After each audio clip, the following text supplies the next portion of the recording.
क्या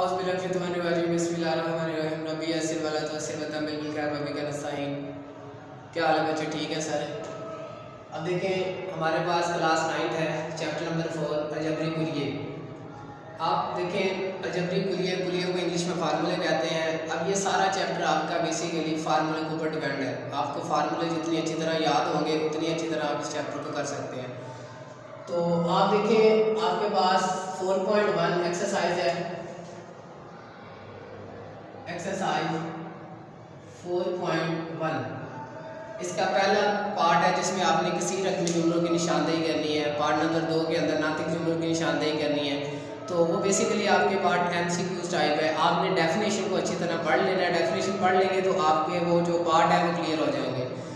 part number 3 से मैंने बेसिकली स्टार्ट किया है। 3 के अंदर आपके जो बोर्ड सिलेबस आया है उसमें 3 क्वेश्चन मेंशन किए गए हैं। क्वेश्चन नंबर 1, 3 और एक आई थिंक सो 5 है। तो आपने अभी 2 क्वेश्चन मैंने आपके सामने लिखे हैं। क्वेश्चन नंबर 1 देखें, 120 x की पावर 2 y की पावर 3 z की पावर 5 बटे के नीचे 30 x की पावर 3 y z की पावर 2। आपने इसको मुख्तसर करना है कि मज़ीद ये जितना आप इसको सॉल्व कर सकते हैं।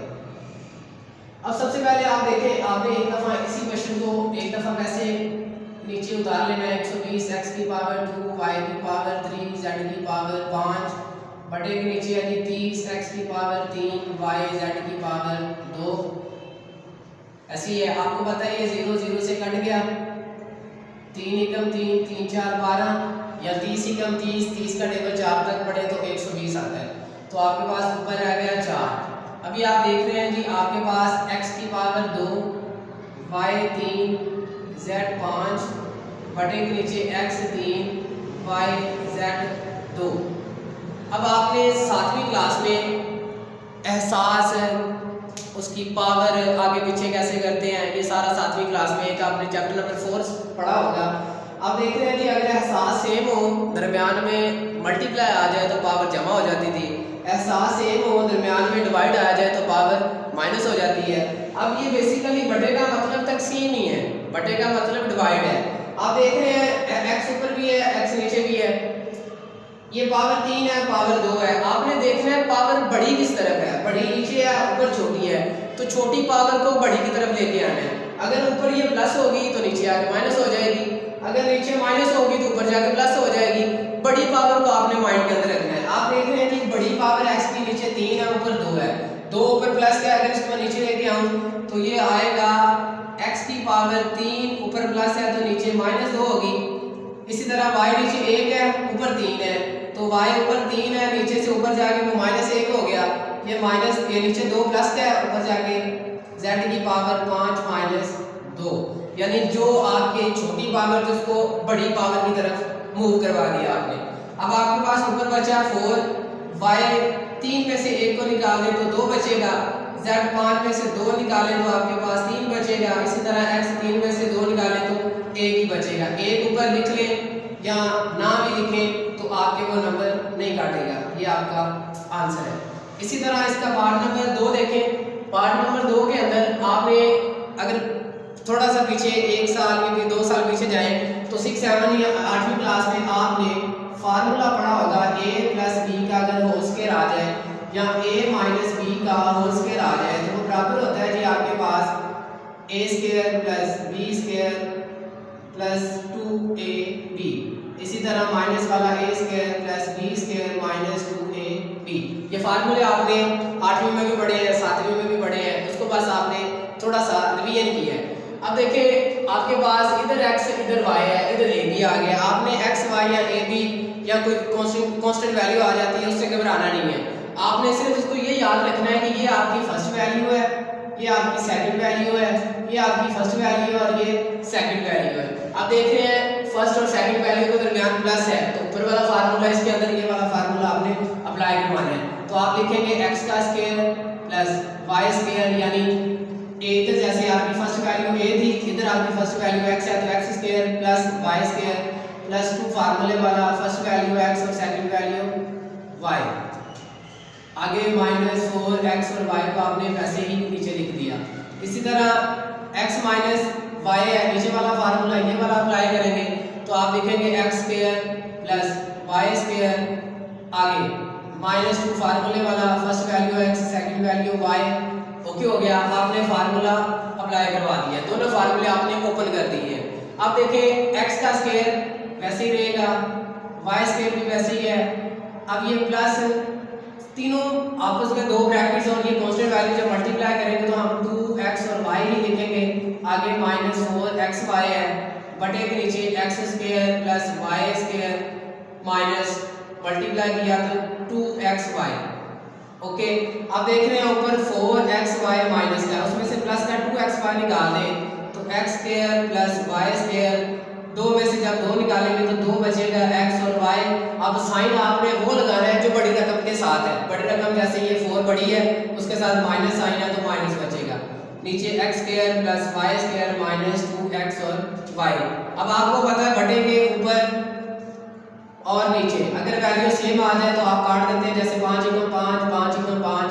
अब ये भी वैल्यू बटे के ऊपर नीचे देखें सेम है, x square plus y square minus minus 2xy, तो इसको भी अगर काट दें तो इधर भी एक बचेगा ऊपर भी एक बचेगा। आपको पता है 1/1 आएगा और इसको जब तकसीम करें बटे के नीचे एक तकसीम हो जाता है यानी खत्म हो जाएगा, तो आपके पास आंसर आएगा जी 1। अभी आपने ये सवाल 2 सॉल्व कर लिए, इसका जो तीसरा पार्ट है वो आप खुद करेंगे। इसी तरह क्वेश्चन नंबर 4 आपके पास है, क्वेश्चन नंबर 4 सॉल्व करते हैं जी। क्वेश्चन नंबर 4 आपके पास लिखा हुआ है जी, उसका बी पार्ट बोर्ड के अंदर उसने मेंशन किया है, उसके अंदर जी उसकी वैल्यू उसने पहले आपको दी है, लिखा है x = 4, y = -2 और z = -1। आपको जो सवाल दिया गया है वो लिखा हुआ है जी x की पावर 2 y की पावर 3 -5 z की पावर 4, नीचे x y और z। ये आपको उसने सवाल दिया है, ये उसने आपको क्वेश्चन दिया और ये उसकी हर मुतगय्यर की कीमत भी उसने दे दी है, x की कीमत भी दी, y की कीमत भी दी और z की कीमत भी दे दी है। अब आपने जिधर जिधर x y z इस्तेमाल हो रहा है आपने उसकी जगह उसकी कीमत इस्तेमाल करनी है। जैसे आपके पास x है तो x की जगह आप 4 की पावर 2 लिखेंगे, y की कीमत दी है -2, उसकी पावर ऊपर 3 है, इसी तरह -5 z है उसकी कीमत -1 है, पावर ऊपर 4 है, बटे के नीचे x 4 y -2 और z -1। आपने सवाल के मुताबिक उसकी कीमत दर्ज कर दी जो उसने वैल्यू आपको दी थी। अब आपको पता 4 की पावर 2 है, जब 4 की पावर 2 इसका मतलब है 4 2 दफा ज़रब होगा, तो आपने 2 दफा ज़रब किया तो आंसर 16 आएगा, इसको ज़रब किया तो आपके पास 4 की पावर 2 16। इसी तरह -2 है, इसकी पावर 3 है, तो 2 को आपने पावर 3 है यानी माइनस है, तो 2 को आपने 3 दफा मल्टीप्लाई करना है, तो 2 2 4 4 2 8 और साइन आपको पता है जी अगर पावर जुफ्त यानी इवन नंबर हो तो वो जो माइनस होता है वो प्लस में चला जाता है, और अगर पावर आपकी ओड नंबर यानी ताकत हो, पावर ये वाली अगर ओड नंबर होगी तो माइनस माइनस में रहेगा, अगर ये पावर आपकी जुफ्त होगी तो ये माइनस आपका प्लस में चला जाएगा। तो अभी देख रहे हैं पावर आपकी 3 यानी ताक है तो ये -8 आएगा, आगे -5 -1 पावर देखें जुफ्त है तो ये आप -1 को जब 4 दफा ज़रब देंगे तो आपके पास आंसर एक ही आएगा प्लस का। बटे के नीचे देखें 4 दूनी 8 और 8 एकम 8 माइनस माइनस प्लस प्लस आप लिख लें, नाम लगा लें या ना लगाएं कोई मसला नहीं। अब आपको पता है कि दोनों ब्रैकेट्स आपस में दो वैल्यू ब्रैकेट्स आ गई तो मल्टीप्लाई होगी, 16 ने 8 से ज़रब खाएगा, 16 8 128 और प्लस माइनस माइनस माइनस 5 एकम 5 और बटे के नीचे जी आपके पास था 8। आप देख रहे हैं जी ये भी माइनस 128 और -5 है, आपको पता है माइनस और माइनस प्लस हो जाता है, 128 के अंदर 5 को प्लस करें तो 133। आप देखें माइनस माइनस प्लस तो कर दी है, अब साइन वही लगेगा जो बड़ी वैल्यू है, तो बड़ी 128 के साथ माइनस है तो माइनस लिखेंगे, बटे के नीचे जी आपके पास 8। अब देखें जी आपको पता है जी अगर तो ये कटता है तो काट दें, अगर नहीं कटता तो इसको तकसीम करें। क्यों? क्योंकि क्वेश्चन जो पीछे आंसर होगा वो आपको उसने संयोग के अंदर दिया होगा, तो आप इसको तकसीम करेंगे जैसे आप छोटी क्लास में तकसीम करते थे 133 अंदर और 8 को बाहर, बटे के ऊपर वाली वैल्यू अंदर और नीचे वाली बाहर रख के तकसीम करें तो 8 एकम 8 13 में से 8 को जब माइनस करेंगे तो आपके पास 5 बचेगा, छोटी है तो इसको बड़ा करने के लिए नीचे वाली वैल्यू आपने नीचे उतार दी। 8 का टेबल जब 8 का टेबल बड़े 53 आए तो 8 5 40 होता है, 8 6 48, 8 7 56। आपको पता है जी बड़ी वैल्यू 56 तो छोटी लेंगे तो 8 छिके 48, माइनस करें जी, माइनस किया 3 में से 8 नहीं निकलता है, कैरी दिया 13 में से 8 गया तो 5, 4 में से 4 गए तो 0 नहीं लिखेंगे। अब ये मजीद और सॉल्व नहीं हो रहा तो आपको संयोग में आंसर चाहिए, तो संयोग के अंदर क्या करते हैं, नीचे वाली वैल्यू सबसे ऊपर वाली साइड और साइड वाली सबसे नीचे, यानी उल्टा चक्कर आपने देना है। तो आपके पास सबसे नीचे वाली ऊपर जाएगी, ऊपर वाली साइड पे जाएगी और साइड वाली आपके पास नीचे आ जाएगी। और साथ आपको पता है जी इधर माइनस है तो इधर माइनस की इलामत लगानी है आपने। ये आप लोगों का आंसर है।